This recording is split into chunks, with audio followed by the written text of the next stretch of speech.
मोर आउ गोटे भिडियो रे आपण मानकु बहुत बहुत स्वागत। तो आशा करूछि आपण माने समस्ते भलो थिबे, मो भी पूरा पूरी भलो रहछि। ताहले एटा देखि पारुथबे हमर पोषण पाखुडा 2025 रो तृतीय विषय सी माम मॉड्यूल विषय रे आलोचनार बैठकर विवरणीटा मु नेकी आछि। तो विवरणीटा पढ़ी सुनेबा आगु मोर आपण मानकु रिक्वेस्ट, जदि आपण माने मो चैनल रे फर्स्ट टाइम आछंती तो मो चैनल को निहाती सब्सक्राइब कर देबे, बेल आइकन टाको जाकी देबे, ताले एही परि भाबरे इनफॉरमेशन वीडियो सब आपण पाई परिबे। तो चलून ताले हम स्टार्ट कर दबा। अद्यता डेस 4 2025 रेख आपण जो तारीख करिवे एही बैठकटी तारो डेट टाइट पकई देबे। दिबा 10 घटिका समय रे अंगनवाड़ी केन्द्र बड़भुंडू ठारे पोषण पाखुडा 2025 रो तृतीय विषय सी माम मॉड्यूल विषय रे आलोचना करिबा निमंते ग्रामर समस्त 0 रु 5 वर्ष शिशुर पितामाता, अभिभावक, ग्राम शिक्षा कमिटी रो member, GKS member, SAG member, NGO सदस्य, एनएम दीदी, आशा दीदी, अंगनवाड़ी कर्मी और सहकर्मी समस्ते बैठक रे शामिल होइथिले। आलोच्य विषय सी माम मॉड्यूल। सर्वप्रथमे समस्त ग्रामवासी मानको स्वागत करागला।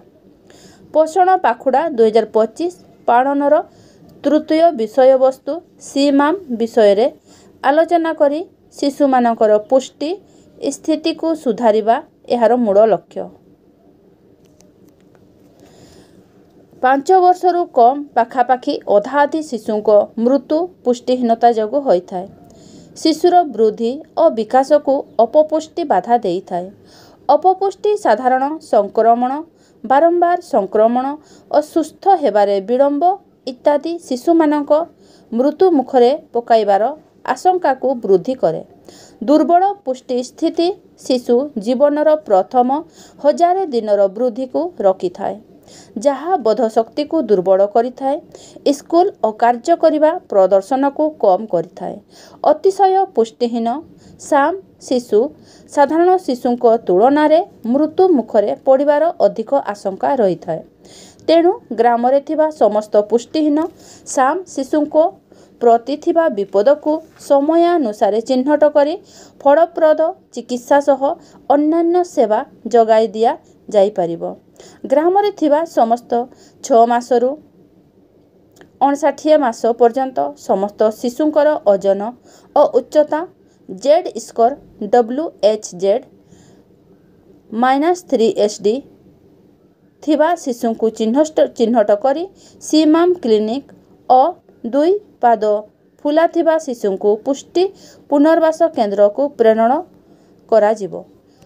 क्षुधा परीक्षण करी स्वास्थ्यगत जटिलता परीक्षा करिवे एनएम दीदी। जो शिशु मानकु एनएम दीदी परीक्षा करी साम शिशु चिन्हट करिसंती जेपरि विपदपूर्ण संकेत अछि, एडिमा थिबा शिशु को सीधा सड़क पुष्टि पुनर्वास केन्द्र को पठा जिवो।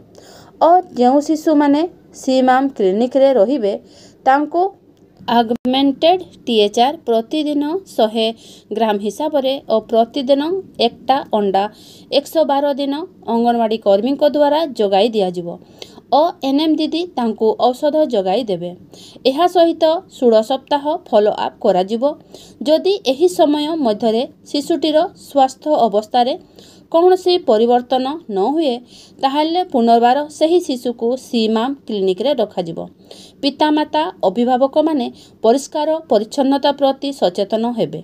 शिशु को खाद्य खुआइबा पूर्व हाथ को भल भाव धोइबे।